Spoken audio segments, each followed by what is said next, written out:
Un cours en miracle, 212 chapitre 26.3. La transition. 3. La zone frontière. La complexité n'est pas de Dieu. Comment pourrait-elle l'être, quand tout ce qu'il connaît est un? Il connaît une seule création, une seule réalité, une seule vérité et un seul Fils. Rien n'est en conflit avec l'unité. Comment, donc, pourrait-il y avoir complexité en lui? Qui a-t-il à décider? Car c'est le conflit qui rend le choix possible. La vérité est simple, elle est une, sans un opposé.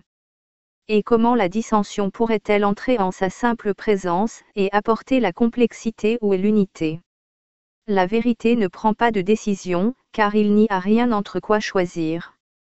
Et c'est seulement s'il y en avait que choisir serait une étape nécessaire dans l'avancée vers l'unité. Ce qui est tout ne laisse place à rien d'autre.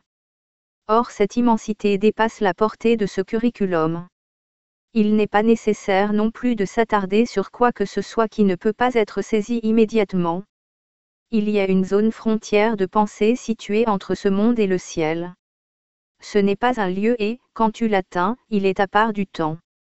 Ici est le lieu de rencontre où les pensées sont rassemblées, où les valeurs conflictuelles se rencontrent et où toutes les illusions sont déposées auprès de la vérité, où elles sont jugées fausses. Cette zone frontière se trouve juste au-delà des portes du ciel. Ici chaque pensée est rendue pure et entièrement simple. Ici le péché est nié et tout ce qui était reçu à la place. Ceci est la fin du voyage. Nous en avons parlé comme du monde réel. Or il y a là une contradiction, en ceci que les mots impliquent une réalité limitée, une vérité partielle, un segment de l'univers rendu vrai. C'est parce que la connaissance ne fait aucune attaque contre la perception. Elles sont mises ensemble, et une seule continue passer les portes où est l'unité.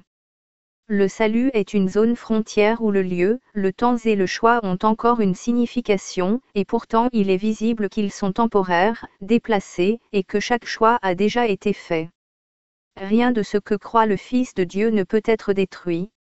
Mais ce qui est la vérité pour lui doit être porté à la dernière comparaison qu'il fera jamais, la dernière évaluation qui sera possible, le jugement final sur ce monde. C'est le jugement de la vérité sur l'illusion, de la connaissance sur la perception, cela n'a aucune signification et n'existe pas.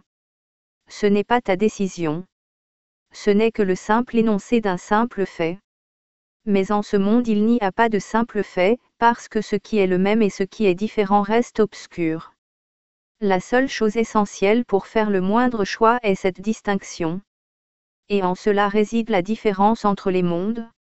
Dans celui-ci, le choix est rendu impossible. Dans le monde réel, choisir est simplifié.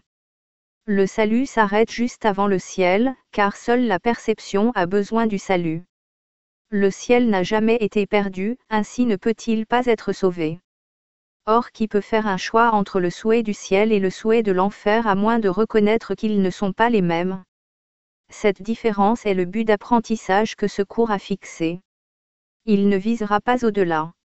Son seul but est d'enseigner ce qui est le même et ce qui est différent, laissant de la place pour faire le seul choix qui puisse être fait. Il n'y a pas de base sur laquelle choisir en ce monde complexe et surcompliqué. Car nul ne comprend ce qui est le même, et chacun semble choisir là où il n'y a pas réellement de choix. Le monde réel est la zone du choix rendu réel, non dans le résultat, mais dans la perception des alternatives du choix. Qu'il y ait un choix est une illusion. Or en elle réside le défaire de chaque illusion, sans excepter celle-ci. Cela n'est-il pas comme ta fonction particulière, où la séparation est défaite par un changement de but dans ce qui auparavant était particularité, et maintenant est union? Toutes les illusions ne sont qu'une. Et dans la reconnaissance qu'il en est ainsi réside l'aptitude à abandonner toute tentative pour choisir entre elles, et pour les rendre différentes. Comme il est simple, le choix entre deux choses si clairement dissemblables. Il n'y a pas de conflit ici. Il n'y a pas de sacrifice possible dans le renoncement à une illusion reconnue comme telle.